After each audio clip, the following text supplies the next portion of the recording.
제발. 밤에는 너무 힘들어요. 온몸이 떨리는 손으로 이불을 끌어당기며 나는 속삭였다. 옆에 누운 남편의 숨소리가 거칠어졌다. 어둠 속에서 그의 눈빛이 차갑게 빛났다. 부부가 이 정도는 해야지. 당신도 알잖아요. 그 순간 나는 깨달았다. 결혼 2달 만에 나는 서서히 죽어가고 있었다.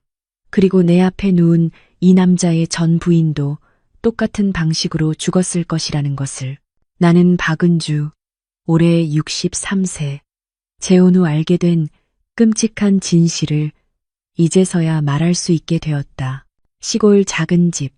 낮에는 텃밭을 가꾸고 가끔 동네 친구들과 수다를 떨며 평범하게 살던 내가 어떻게 이런 지옥에 빠지게 되었을까. 모든 것은 남편의 장례식 날부터 시작되었다. 40년을 함께 산 사람이 갑자기 심장마비로 세상을 떠났을 때 장례식장에서 나는 눈물조차 나오지 않았다. 슬픔보다는 멍함이 먼저 왔다. 무채색 같은 결혼이었으니까. 아침에 일어나면 인사도 없이 신문을 펼쳐들었고 저녁에는 텔레비전만 보다 잠들던 사람. 폭력이나 외도는 없었지만 대화다운 대화도 없었던 40년. 장례를 마치고 집으로 돌아왔을 때 처음으로 집이 얼마나 조용한지 느꼈다. 시계 소리만 똑딱, 똑딱 들리는 고요함. 냉장고 소리, 바람 소리만 채우는 빈집. 혼자 밥을 차려도 손이 가질 않았다. 텔레비전 소리를 크게 틀어도 적막함은 사라지지 않았다. 밤이 가장 무서웠다. 천장만 바라보며 누워있는 시간. 옆자리가 비어 있다는 것이 이렇게 두렵다는 것을 처음 알았다. 이제 혼자 살 자신이 없다. 이대로는 정말 못 살겠다. 그런 생각이 머릿속을 가득 채우던 어느 날, 중학교 동창회에 나가게 되었다. 식당에 들어서자 오랜만에 보는 반가운 얼굴들이 보였다. 하지만 내 눈에 들어온 건 구석자리에 앉아있던 남자였다. 은주 씨, 오랜만이네요. 정태수, 중학교 때 같은 반이었던 사람. 머리는 희끗희끗했지만 여전히 단정한 셔츠 차림이었다. 나도 모르게 입가에 미소가 번졌다. 네, 정말 오랜만이에요. 태수는 자리를 옮겨 내 옆에 앉았다. 그의 눈빛에는 따뜻함이 있었다. 남편분 돌아가셨다고 들었어요. 많이 힘드셨겠어요. 장례식 이후로 누군가 진심으로 위로해준 게 언제였던가. 그 목소리에 갑자기 눈물이 핑 돌았다. 저도 아내를 3년 전에 먼저 보냈습니다. 심장마비였어요. 태수의 눈빛이 잠시 흐려졌다. 같은 아픔을 겪은 사람의 슬픔이 진심으로 느껴졌다. 혼자 사는 게 얼마나 외로운지 저도 알아요. 그 한마디가 내 마음을 움직였다. 이 사람은 알고 있었다. 빈집에 돌아가는 공포, 말 한마디 나눌 사람 없는 적막함, 홀로 깨어있는 밤의 두려움을. 동창회가 끝나고 근처 카페에서 둘이 오랜 시간 이야기를 나눴다. 태수는 자신의 아내 이야기를 했다. 30년을 함께 살았는데 갑자기 세상을 떠났다고. 자식들은 도시에 나가서 1년에 몇 번밖에 못 만난다고. 집이 너무 조용해요. 말 한마디 할 사람이 없으니까. 그 말이 내 가슴을 찌르는 듯했다. 바로 내 이야기였으니까. 그날 이후로 태수와 자주 연락하게 됐다. 처음엔 안부를 묻는 문자였다가 점차 통화로, 그리고 주기적인 만남으로 이어졌다.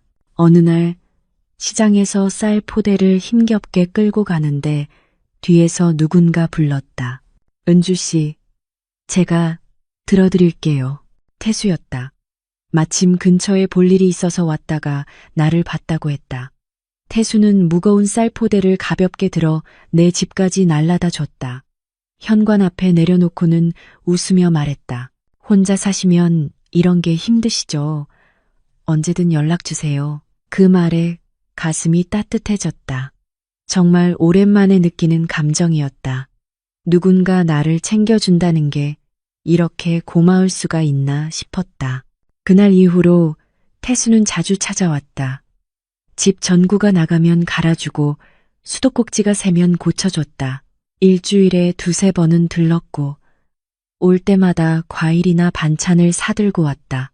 저녁에 오면 함께 밥을 먹었다. 혼자 먹던 밥상에 누군가 마주 앉아 있다는 게 이렇게 좋을 줄 몰랐다. 태수는 차를 끓이는 것을 좋아했다. 유자차, 생강차를 정성스럽게 만들어 내 앞에 내밀 때면 그의 손길에서 진심이 느껴졌다. 은주 씨, 우리 이렇게 자주 만나는데 혹시 저와 함께 살 생각 없으세요? 어느 날 저녁, 태수가 조심스럽게 말을 꺼냈다. 갑작스러웠지만 의외로 당황스럽지 않았다. 마치 오래전부터 알고 있었던 질문 같았다. 그날 밤 침대에 누워 천장을 바라보며 생각했다. 태수와 함께 산다면, 아침에 일어나면 누군가 옆에 있고, 밥을 같이 먹고, 이야기를 나누고, 더 이상 외롭지 않을 것이다. 당신 같은 사람이라면 내 여생이 행복하겠지. 일주일 뒤 나는 태수에게 전화를 걸었다. 태수 씨, 저 함께 살고 싶어요. 전화기 너머로 들려오는 그의 목소리는 기쁨으로 가득 차 있었다. 내 심장도 설레었다. 새로운 시작이 이렇게 떨리는 일인 줄 몰랐다. 만약 그때 알았더라면 그 설렘 뒤에 어떤 고통이 기다리고 있는지. 결혼식은 작고 조촐하게 치렀다. 화려할 필요는 없었다. 자녀들과 몇몇 친구들만 초대해 따뜻한 분위기에서 식을 올렸다. 큰딸이 내 손을 꼭 잡으며 물었다. 엄마, 정말 괜찮은 거죠? 딸의 눈에는 걱정이 서려 있었지만 나는 확신에 찬 목소리로 대답했다. 응, 태수 씨는 정말 좋은 사람이야. 엄마 행복할 거야. 당시에는 그 말을 진심으로 믿었다. 태수의 다정함, 배려, 따뜻한 미소, 그 모든 것이 진짜라고 생각했다. 결혼식 후 우리는 내 집에서 함께 살기로 했다. 태수가 짐을 들고 들어오던 날, 그는 아름다운 장미 한 다발을 내밀었다. 은주 씨께 드리고 싶었어요. 가슴이 떨렸다. 전 남편은 평생 꽃 한 송이 사준 적이 없었는데 태수는 이렇게 작은 것도 챙겨주는 사람이었다. 나는 장미를 화병에 꽂아 거실 테이블 위에 두었. 저녁 식사를 함께하고 차를 마시며 이야기를 나누는 시간이 행복했다. 오랫동안 느끼지 못했던 따뜻함이었다. 드디어 내 삶에 빛이 들어온 것 같았다. 하지만 그날 밤 모든 것이 바뀌었다. 침실로 들어가 잠자리를 준비하는데 태수의 눈빛이 달라진 것을 느꼈다. 지금까지 본 적 없는 차가운 눈빛이었다. 은주 씨, 이제 우리 부부잖아요. 태수가 내게 다가왔다. 본능적으로 한 걸음 뒤로 물러났다. 오늘은 너무 피곤해요. 시골리고 정신이 없었거든요. 정말 피곤했다. 아침부터 준비하느라 제대로 쉬지도 못했고 그저 오늘 하루는 편하게 쉬고 싶었다. 피곤해도 괜찮아요. 금방 끝날 테니까. 태수의 목소리가 너무 달랐다. 평소의 다정함은 온데간데 없고 낯선 사람 같았다. 그의 손이 내 팔을 단단히 붙잡았다. 아파요. 놔주세요. 하지만 태수는 내 말을 들으려 하지 않았다. 그저 자기 욕구만 채우려 했다. 아무리 거부해도 소용없었다. 결국 그날 밤은 지옥 같았다. 침대 한쪽에서 나는 작은 목소리로 속삭였다. 제발. 밤에는 너무 힘들어요. 간절한 목소리였다. 제발 멈춰달라고, 제발 이해해달라고 애원하는 목소리였다. 하지만 태수는 듣지 않았다. 아니, 들었지만 무시했다. 내 말은 그에게 중요하지 않았다. 한참이 지나고 나서야 끝났다. 태수는 만족한 듯 한숨을 쉬더니 곧 코를 골며 깊이 잠들었다. 그러나 나는 잠을 잘 수 없었다. 어둠 속에서 천장만 바라봤다. 온몸이 아팠다. 마음은 더 아팠다. 오늘이 첫날 밤인데 이렇게 끝나다니. 다정함도 배려도 없었다. 그저 일방적인 요구만 있었다. 그날 밤 처음 알았다. 태수의 다정함은 겉모습일 뿐이었다는 걸. 결혼 전까지는 젠틀한 신사였는데 결혼하고 나니 완전히 다른 사람이 되었다. 아니, 어쩌면 원래 이런 사람이었는지도 모른다. 옆에 누워 코를 골며 자는 태수를 바라보았다. 몇 시간 전까지 내가 사랑한다고 믿었던 사람이 이제는 완전히 낯설게 느껴졌다. 창문으로 새어 들어오는 희미한 달빛 아래 거실 테이블 위에 놓인 장미가 떠올랐다. 처음 받았을 때는 그렇게 예뻤는데 이제 그 꽃은 마치 함정처럼 느껴졌다. 동이 트기 시작했다. 밤이 끝나가고 있었지만 또 다른 밤이 곧 찾아온다는 생각에 온몸이 떨려왔다. 이제 밤이 두려워지기 시작했다. 결혼 후 일주일, 한 달, 두 달. 시간이 흐를수록 나의 일상은 두 개의 세계로 나뉘었다. 낮의 세계에서는 태수는 여전히 다정했다. 아침에 일어나면 웃으며 인사했고 밥상을 차리면 맛있다고 칭찬했다. 설거지도 도와주고 쓰레기도 내다 버렸다. 동네 사람들이 볼 때는 모범적인 남편이었다. 새댁이 오셨네요. 잘 어울리시네. 이웃이 그렇게 말할 때마다 태수는 환하게 웃으며 내 손을 꼭 잡았다. 네, 제가 복이 많죠? 그 모습을 보면 정말 좋은 남편 같았다.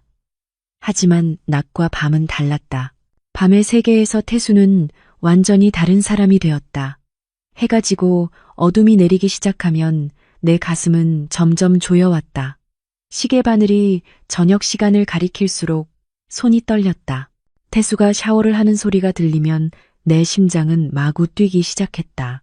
은주 씨, 일찍 들어가서 쉬어요. 그 말이 이제는 공포의 신호였다. 쉬자는 게 아니었다. 그냥 핑계였다. 도망칠 수 없었다. 밤마다 반복되는 고통 속에서 내 몸과 마음은 서서히 무너져갔다. 제대로 잠을 잘 수 없었다. 겨우 잠들어도 악몽에 시달렸다. 태수한테 쫓기는 꿈, 어두운 방에 갇힌 꿈, 식은땀을 흘리며 깨어나곤 했다. 거울 속 내 모습은 날이 갈수록 초췌해졌다. 눈 밑에는 다크서클이 깊게 패였고 뺨은 쑥 들어가 있었다. 두 달 만에 살이 빠져 완전히 다른 사람이 된 것 같았다. 은주 씨, 요즘 살이 빠진 것 같은데요. 밥 잘 먹어야 해요. 태수가 걱정하는 척 물었다. 나는 억지로 웃으며 대답했다. 나이 들어서 그래요. 괜찮아요. 하지만 괜찮지 않았다. 전혀 괜찮지 않았다. 나는 무너지고 있었다. 어느 날 장을 보러 시장에 나갔다. 집에만 있으니 답답했다. 태수는 밖에 나가 신선한 공기를 쉬라고 했다. 물론 그것도 낮의 다정함일 뿐이었지만 채소 가게 앞에서 배추를 고르고 있는데 옆에서 아주머니 두 분이 수군거리는 소리가 들렸다. 저 사람 새댁 아니에요? 아, 그 정 씨의 집에 온 사람? 나를 보고 하는 말 같았다. 모르는 척 배추를 살펴봤지만 귀는 그쪽으로 향해 있었다. 가엾어라. 그것도 모르고 시집 왔을 텐데. 그러게요. 누가 말해줘야 하는 거 아닌가 몰라. 뭘 모르고 시집 왔다는 걸까? 궁금했다. 다른 가게로 이동해 생선을 고르는데 또 다른 대화가 들려왔다. 그 집 아저씨, 전처가 왜 죽은 건지 아세요? 심장마비라며? 그게 그냥 심장마비였을까요? 밤마다 다툼이 심했대요. 정말요? 그 여자도 늘 피곤해했다던데. 얼굴이 점점 야위어 가더니 결국 그 말에 나는 온몸이 얼어붙었다. 생선을 쥔 손이 떨렸다. 밤마다 다툼이 심했다고요. 늘 피곤해했다고요. 그건 지금 내 모습이었다. 똑같았다. 태수의 전 부인도 나처럼 고통받았다는 건가? 그리고 결국 죽었다는 거다. 태수는 심장마비라고 했다. 갑자기 쓰러졌다고, 아무 예고도 없었다고 했다. 하지만 정말 그랬을까? 집에 도착해 장바구니를 내려놓고 소파에 주저앉았다. 가슴이 답답했다. 숨이 제대로 쉬어지지 않았다. 시장에서 들은 말들이 머릿속을 맴돌았다. 밤마다 다툼, 늘 피곤했던 얼굴, 그리고 죽음, 거울 속 내 모습을 봤다.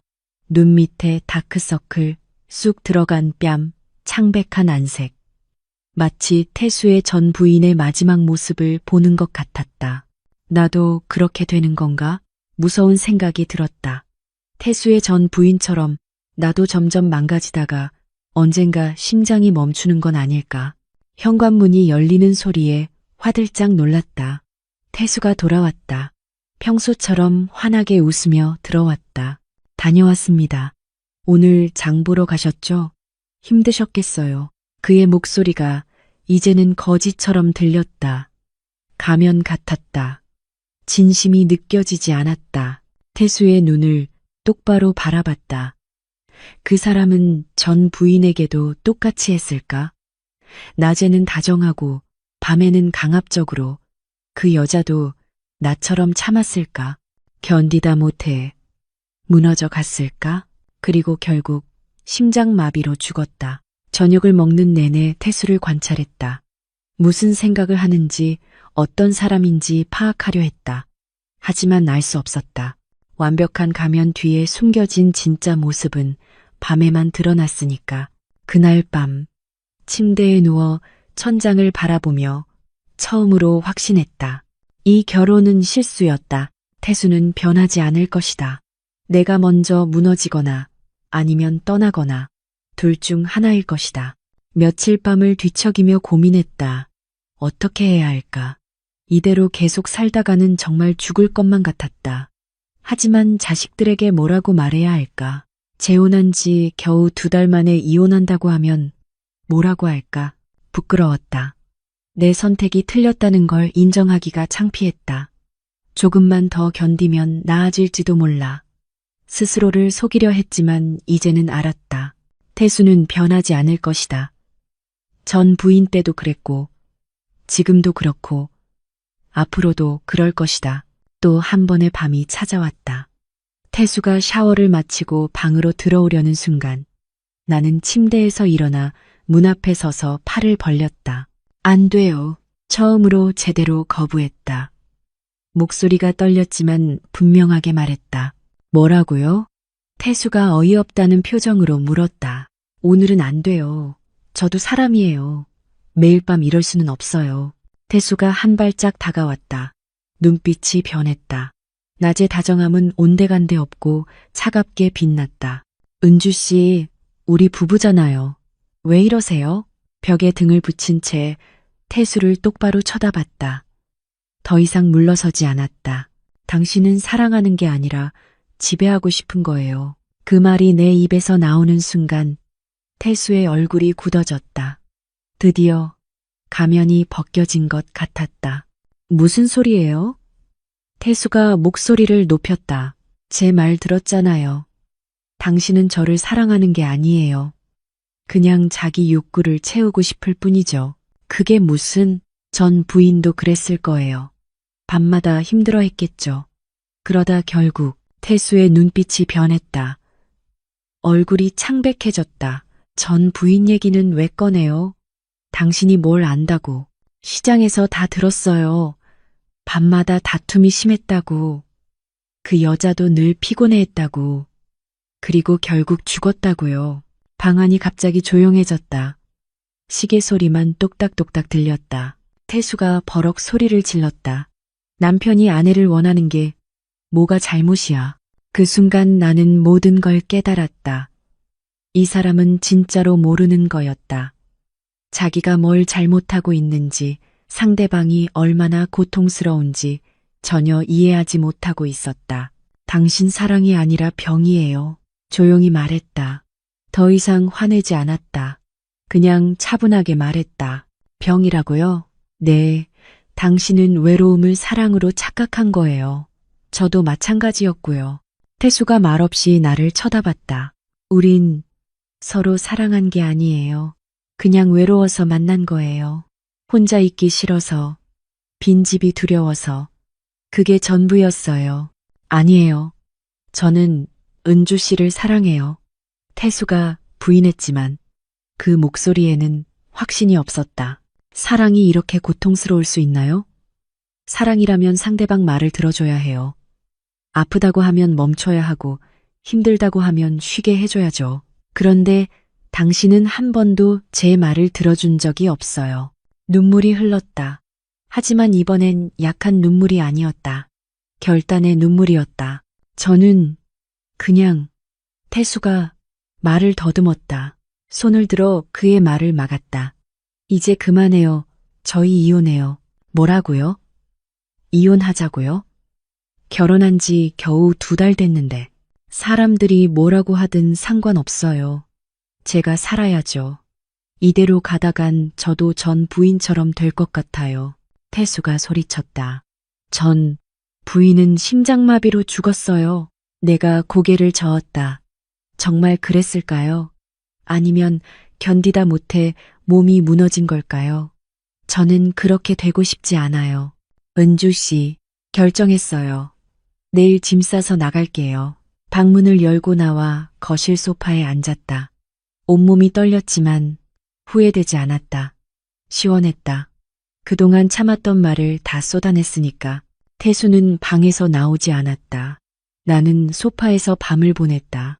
처음으로 평화로운 밤이었다. 태수의 손길이 닿지 않는 밤. 얼마 만인지 모르겠다. 아침이 밝았을 때 태수가 방에서 나왔다. 얼굴이 굳어 있었다. 정말 나가실 건가요? 네, 생각 좀 해보세요. 우리가 이미 생각 다 했어요. 이건 제 결정이에요. 태수는 더 이상 말하지 않았다. 현관문을 열고 나갔다. 출근하는 건지 아니면 그냥 나간 건지 알 수 없었다. 나는 짐을 싸기 시작했다.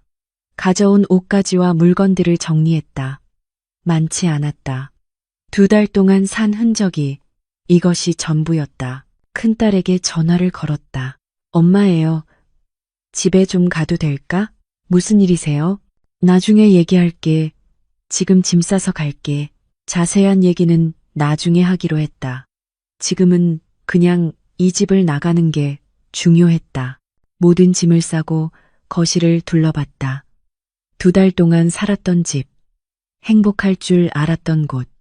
하지만 지옥이었던 곳, 테이블 위에 있던 장미 화병이 눈에 들어왔다. 이제는 꽃잎이 다 떨어져 말라 비틀어져 있었다. 마치 이 결혼 같았다. 처음에는 아름다워 보였지만 시간이 지나자 본 모습을 드러냈다. 잘 가요. 빈집에 작별 인사를 하고 문을 열고 나왔다. 뒤돌아보지 않았다. 앞만 보고 걸었다. 택시를 타고 딸의 집으로 향했다. 차창 밖으로 풍경이 지나갔다. 처음으로 진심으로 웃을 수 있었다. 자유였다. 이게 자유구나. 더 이상 밤이 두렵지 않았다.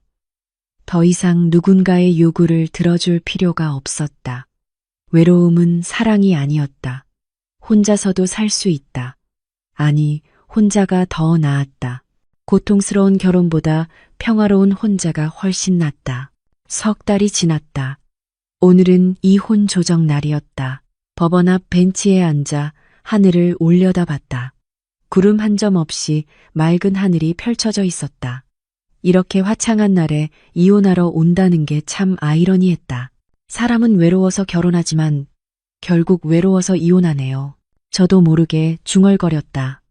정말 그랬다. 외로움이 싫어서 태수와 재혼했는데 결국 그 관계 속에서 더 외로웠다. 혼자 있을 때보다 더 고독했다. 법원 안으로 들어가 조정실을 찾았다. 태수가 먼저 와 있었다.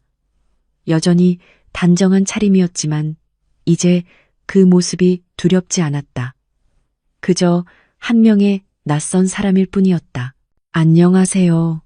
담담하게 인사했다. 태수는 고개를 끄덕였지만 말은 하지 않았다.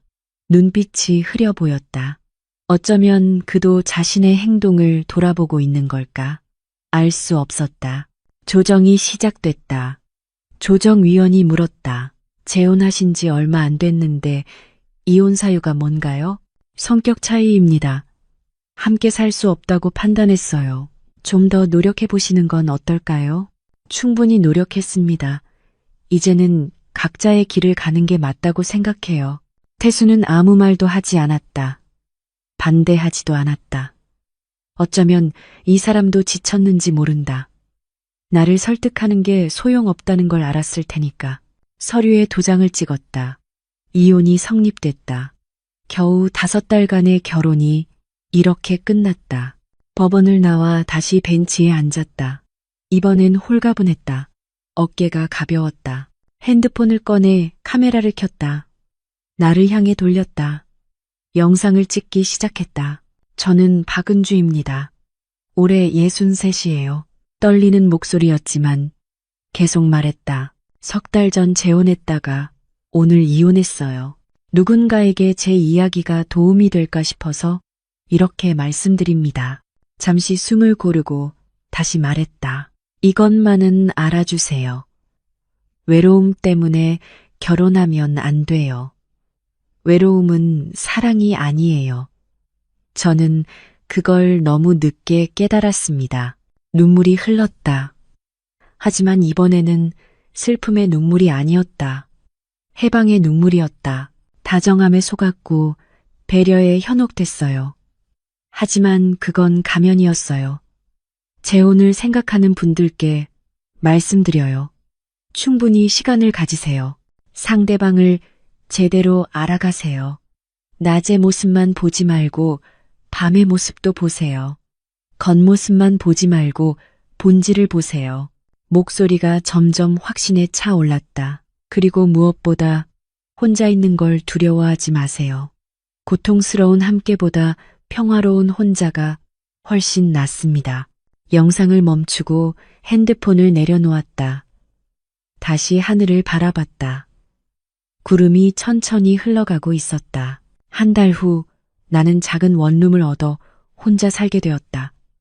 딸의 집에서 잠시 지내다가 독립한 것이다. 혼자 살기 딱 좋은 크기였다. 현관문을 열고 들어갔다. 조용했다. 하지만 예전처럼 무섭지 않았다. 이 고요함이 이제는 편안했다. 창문으로 가서 커튼을 걷고 창문을 활짝 열었다. 햇살이 방 안으로 스며들었다. 따뜻했다. 정말 따뜻했다. 바람이 불어와 내 머리카락을 흔들었다. 눈을 감고 그 바람을 느꼈다. 살아있다는 느낌이 들었다. 이제는 밤이 두렵지 않아요. 창문 밖을 보며 말했다. 정말 그랬다. 더 이상 해가 지는 게 무섭지 않았다. 밤이 와도 괜찮았다. 아무도 나를 해치지 않으니까. 작은 식탁에 앉아 유자차를 끓였다.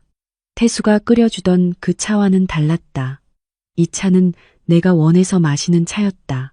따뜻한 찻잔을 손에 쥐고 창밖을 봤다. 사람들이 오가고 있었다. 저마다의 삶을 살아가는 사람들. 나도 이제 내 삶을 살 것이다. 후회는 없었다. 재혼이 실패했다고 내 인생이 실패한 건 아니다. 오히려 배웠다. 외로움과 사랑의 차이를, 의존과 관계의 차이를 말이다. 해가 저물기 시작했다. 창밖으로 노을이 하늘을 붉게 물들였다. 예전에는 이 시간이 두려웠다. 하지만 이제는 아름다웠다. 하루의 끝을 알리는 신호가 아니라 새로운 시작을 준비하는 시간이었다. 침대에 누워 천장을 바라봤다. 옆자리는 비어 있었지만 마음은 충만했다. 외로움이 아니라 자유로움이 가득했다. 눈을 감았다. 오늘도 악몽은 없을 것이다. 평화로운 밤이 찾아올 것이다. 외로움은 사랑이 아니다. 진정한 사랑은 자신을 먼저 사랑하는 것부터 시작된다. 그 깨달음과 함께 나는 편안하게 잠이 들었다. 63살의 새로운 시작. 혼자지만 외롭지 않은 밤이었다.